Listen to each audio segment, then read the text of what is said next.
A war just started in Africa, and no one in the West wants to talk about it. Not a war of guns or tanks, but a war of blood, genes, and sovereignty. On one side, Bill Gates, backed by billions, by governments, by laboratories. On the other side, a 37-year-old captain in military fatigues, standing alone in Ouagadougou, fists clenched, eyes burning. His name is Ibrahim Traoré, and 3 days ago, he did the unthinkable. He banned the Gates Foundation from Burkina Faso. Not paused, not reviewed, banned, permanently. And then, he gave them 72 hours to get out. But it's what he said that sent shockwaves through every embassy from Washington to Paris. We are not your test subjects. Your mosquito project is over. Any further action will be treated as biological warfare. Did you hear that? Biological warfare. This isn't a theory. This isn't a rumor. This is a head of state accusing the world's most powerful philanthropist of experimenting on African people. And here's what the media won't show you. Leaked internal documents, emails between Gates Foundation officials and target malaria researchers, genetically modified organisms with the potential to affect human fertility and immunity. Don't believe it? Neither did we, until Mali and Niger joined the ban within 48 hours. So what do they know that we don't? Why are African scientists calling this biological colonialism? And most terrifying of all, if it's true, what else is being tested without our consent? If this is just the beginning, what horrors lie ahead? If this is the first chapter, how does the last one end? Subscribe now, because what you're about to hear might get this video taken down. This is not just Africa's fight. It's a warning for the entire world. And the revolution, it won't be televised. It will be YouTubed. Ibrahim Traoré vs. Bill Gates, the war over mosquitoes that terrifies the West. August 23, 2025, Ouagadougou, Burkina Faso. The air was heavy, the city tense. Inside a secure room in the presidential palace, Captain Ibrahim Traoré gathered his most trusted advisors for what would become the most consequential meeting of his presidency. On the table, not war plans, not military deployments, but a health project, a program that, on paper, looked harmless, even noble. It was called Target Malaria, a multi-million-dollar initiative funded by the Bill and Melinda Gates Foundation. Since 2018, its scientists had been working in Burkina Faso, releasing genetically modified mosquitoes designed to suppress malaria. To the outside world, it sounded like humanitarian science, but to Traoré's government, after months of investigation, it looked like something far more sinister. According to insiders, the turning point came when Dr. Abdoul Diallo, Burkina Faso's new Minister of Health, obtained access to a leaked internal memo. That document, he claims, revealed communications between Gates Foundation officials and international researchers suggesting that the mosquito trials were not limited to malaria. The insects, according to this memo, were capable of carrying secondary genetic payloads, alterations that could affect not just mosquito populations, but human fertility and immune response. This was never about malaria. Dr. Diallo said in a private briefing, this was about experimenting on Africans without their consent. Within hours, Traoré convened the National Security Council. The debate was intense. Advisors warned of economic consequences, international backlash, even the threat of sanctions. But Traoré's decision was swift and uncompromising. By early afternoon, the young president appeared live on national television. His words cut through the static like thunder. The people of Burkina Faso are not laboratory rats. Effective immediately, the Gates Foundation is banned. Their staff has 72 hours to leave our soil. Any attempt to continue this project will be treated as an act of biological warfare against our nation. It was unprecedented. No African leader had ever confronted Bill Gates directly, let alone accused him of waging biological war. Within minutes, the announcement dominated social media across Africa. Hashtags like #Africa Not For Sale and Traoré Truth began trending from Lagos to Johannesburg. But the real shock came 48 hours later. Mali and Niger, both members of the Sahel Alliance, issued identical bans on target malaria. Colonel Assimi Goïta of Mali declared, "We stand with our brother Traoré. Africa will no longer be the testing ground for Western experiments." Niger's leader, General Abdourahmane Tiani, echoed the same. The era of using African children as guinea pigs is over. In less than 3 days, a health project funded by one of the richest men in the world had been shut down across 3 nations, an area larger than India, home to over 80 million people. To Western observers, it looked like coordinated defiance. To Africans on the ground, it felt like the first taste of sovereignty in decades.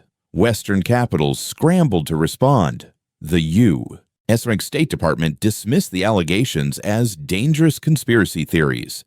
The French Foreign Ministry accused Traoré of anti-scientific paranoia.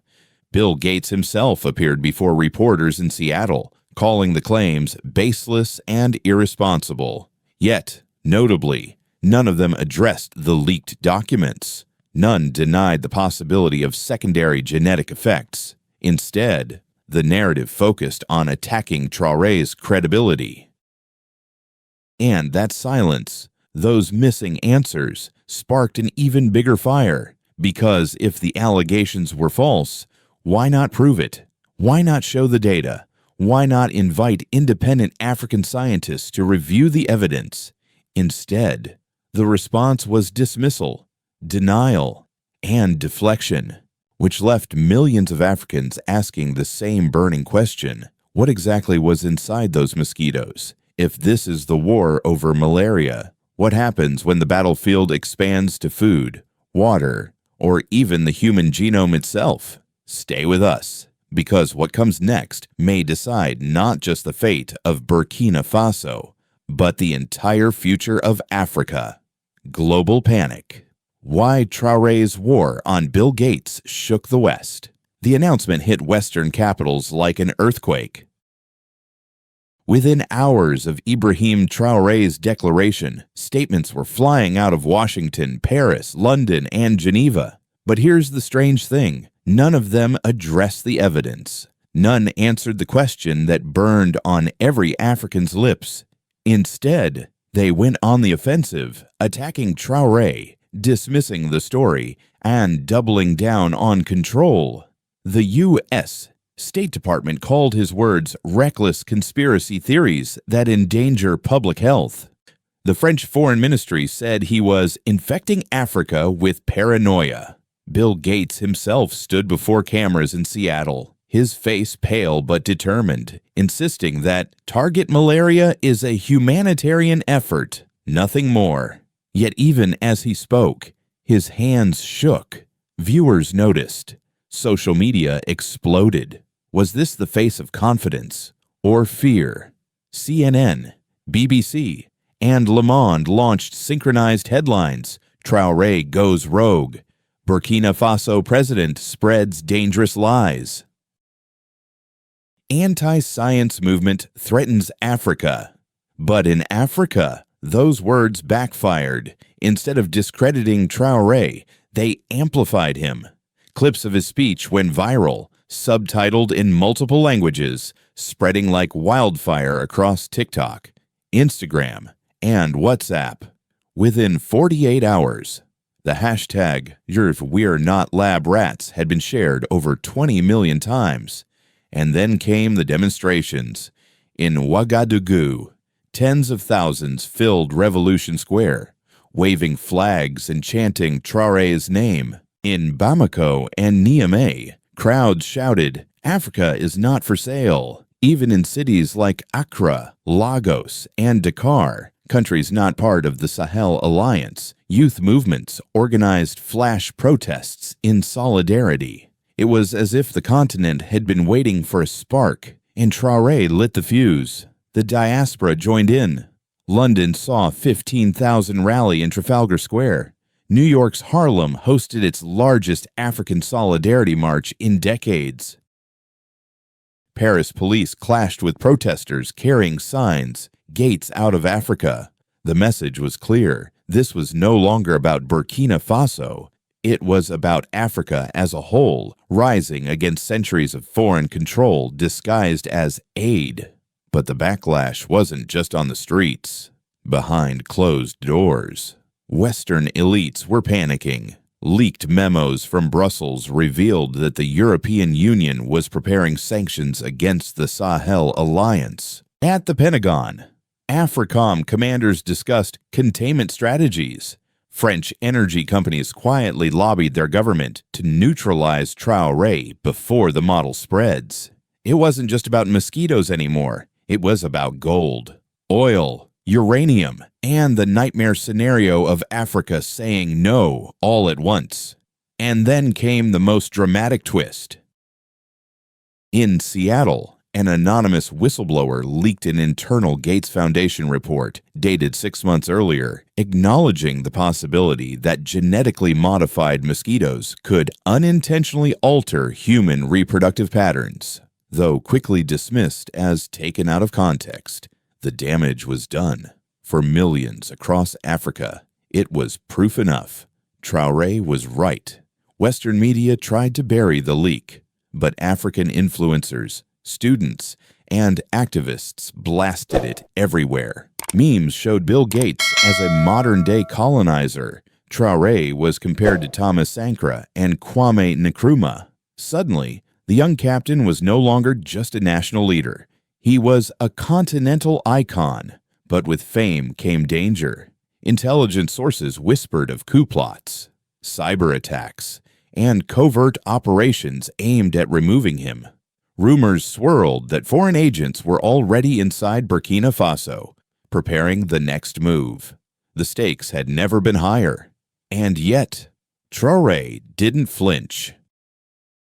Standing before another roaring crowd in Ouagadougou, he shouted, "They call me dangerous because I told the truth, but the real danger is silence." The crowd erupted, the movement spread, and the world realized something terrifying. This was no longer about one man. It was about an entire generation refusing to be controlled. So the question remains, if this rebellion is only in its infancy, what storm is waiting just beyond the horizon? After the Bon, how ordinary Africans are paying the price and fighting back when Ibrahim Traoré slammed the door on the Gates Foundation. The ripple effects spread far beyond the laboratories. Overnight, the conflict moved from the level of presidents and philanthropists into the daily lives of farmers, traders, and families across Burkina Faso. Markets trembled first. Traders in Ouagadougou's bustling stalls saw prices spike within days. Basic food like rice and maize rose by 20%. Fuel deliveries slowed, pushing transport costs up. Western financial institutions quietly blocked certain transactions, making it harder for importers to pay suppliers. The message was clear: punish the people, and they will turn against their leader. But something unexpected happened. Instead of blaming Traoré, many citizens rallied around him. In interviews with local radio, merchants insisted that the hardship was the cost of independence. A young shopkeeper named Salafou put it bluntly, "Better to suffer a little now than to sell our children's future." Health was the next battlefield. With target malaria suspended, Western NGOs began withdrawing staff, cutting off clinics from supplies. Yet African doctors, many trained abroad, stepped forward. Dr. Abdul Diallo announced a new People's Health Initiative, pooling local resources and diaspora funding to fill the gap. Community clinics were supplied not through Paris or Washington, but through networks of Africans supporting Africans. Politically, the crisis redrew the map. Opposition parties in Burkina Faso tried to accuse Traoré of recklessness, warning that sanctions would isolate the country. But their voices were drowned out by crowds in Revolution Square chanting his name. Even skeptical elders admitted the young captain had tapped into something bigger than politics, a demand for dignity. Across the Sahel, the ripple grew. In Mali, student groups declared a week of resistance, cleaning markets and planting crops to show self-reliance. In Niger, women's associations organized food drives for families affected by price hikes. The language shifted from anger to pride. Sacrifice was no longer suffering, it was patriotism. Internationally, the political consequences were even sharper. At the African Union, debates erupted. Some leaders feared provoking Western backlash, while others saw an opening for a new African-led model. South Africa's president reportedly told colleagues, "We are witnessing the birth of a second independence." But Western capitals escalated too. Rumors swirled of secret meetings in Paris plotting economic sabotage. Anonymous hackers exposed documents suggesting plans to freeze Burkina Faso's gold reserves abroad. For Traoré's supporters, this only proved the point. The West was not defending science, it was defending power. Inside Burkina Faso, a new consciousness was forming. Artists painted murals of mosquitoes with chains breaking apart. Musicians released songs praising Traoré as the Lion of the Sahel. Social media filled with testimonies of ordinary people refusing Western aid with the hashtag #YeshareAfrica for Africans. And yet, the hardships were real, hospitals strained, inflation bit into salaries, families skipped meals. Traoré himself acknowledged the pain in a televised address. "They want to starve us until we surrender, but we will endure, because freedom is worth more than comfort." The crowd erupted in cheers, but the challenge was clear. Survival now depended on resilience. Civil society, once fragmented, began to unify. Farmers shared surplus with urban families. Diaspora communities wired money directly, bypassing blocked banks. Religious leaders of both Christianity and Islam stood side by side, urging calm and solidarity. In crisis, a new kind of politics was being born, not from elites, but from the ground up. The question no one could ignore was simple. How long can a young nation endure pressure from the most powerful forces on earth? And if Burkina Faso survives, what example will it set for the rest of Africa? Washington's dilemma. Is Traoré a threat or the future of Africa? In Washington, Ibrahim Traoré's words echoed far beyond the Sahel. To some, he was a reckless populist destabilizing West Africa. To others, he was the embodiment of a terrifying possibility, Africa breaking free from Western control. Inside the Pentagon, AFRICOM held late-night meetings. Reports leaked to Politico described Traoré as a destabilizing actor capable of inspiring continent-wide defiance. Intelligence analysts warned that if his model spread, resource nationalism, local food sovereignty, independent health initiatives, it could cost Western economies billions annually. For the first time in decades, Africa was not begging for aid. It was rejecting it. The State Department took a different tone publicly. Spokespeople painted Traoré as a conspiracy theorist and accused Russia of manipulating him. The narrative was simple. Burkina Faso was too small to resist alone. Therefore, Moscow must be pulling the strings. But behind the curtain, officials worried. Russia had indeed secured security contracts in Mali, Niger, and Burkina Faso. But the anti-Gates ban had been initiated by African scientists themselves. The idea that Africans were making independent choices was more unsettling than any Russian plot. Europe, too, scrambled. France, still smarting from being expelled militarily from its former colonies, lobbied Brussels for coordinated sanctions. French media painted Traoré as another Sankara, dangerous, unpredictable, and hostile to the West. Yet the European public was divided. Young activists in Paris and Berlin began holding solidarity rallies, chanting the same slogans heard in Ouagadougou, "Africa for Africans." Meanwhile, the global South was watching closely. Leaders in Eritrea, Sudan, and the Central African Republic praised Traoré's defiance, hinting at possible alliances. In South America, commentators compared him to Hugo Chavez and Evo Morales, leaders who had once stood up to global elites. Even in Asia, whispers grew louder. Could an African bloc anchored by Burkina Faso, Mali, and Niger create a new center of gravity outside Western dominance? China and Russia, though cautious, sensed opportunity. Beijing emphasized its respect for African sovereignty, offering infrastructure loans without political strings. Moscow, through diplomatic channels, congratulated the Sahel Alliance for resisting neo-colonial practices. Western media framed this as proof of manipulation, but African analysts pushed back. As one Burkinabe scholar put it, "Our choices are not dictated by Moscow or Beijing.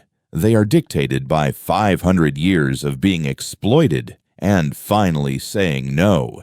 At the United Nations, the controversy reached the floor. Western ambassadors demanded investigations into Burkina Faso's claims, but African representatives blocked resolutions seen as attempts to discredit Traoré. The clash revealed a deeper fracture. The UN itself was becoming a battlefield between old powers and a rising coalition demanding respect. And what about the American public? Interestingly, the story barely broke through mainstream news cycles, but on alternative media, podcasts, YouTube, independent platforms, the story exploded. Clips of Traoré calling out biological colonialism were replayed millions of times. Some American veterans even compared him to the Founding Fathers, standing against an empire with nothing but courage.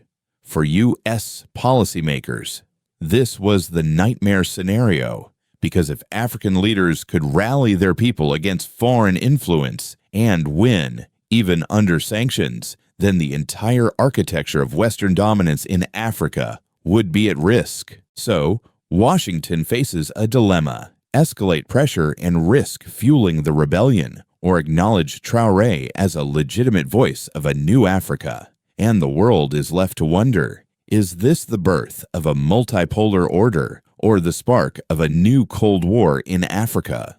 What's next for Traoré and the future of Africa's rebellion? The ban on the Gates Foundation was not the end of a story.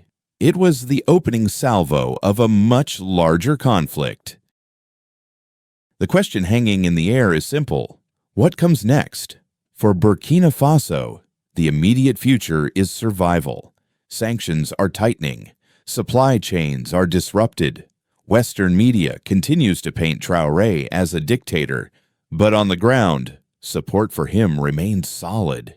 His government is betting that resilience, through local agriculture, regional trade, and diaspora funding, will buy enough time to outlast Western pressure. If that gamble pays off, Burkina Faso could emerge not weaker, but stronger, more self-sufficient than ever. For the Sahel Alliance, the road ahead is both promising and perilous. Mali, Niger, and Burkina Faso have already shown they can coordinate politically. The next step will be economic. Their announced plans for a gold-backed currency and an independent development bank are bold but risky. If successful, they could set the foundation for a pan-African financial system independent of the IMF and World Bank. If they fail, The backlash could cripple their economies and isolate them from global markets. Internationally, the stakes are even higher. The Global South sees in Traoré a test case,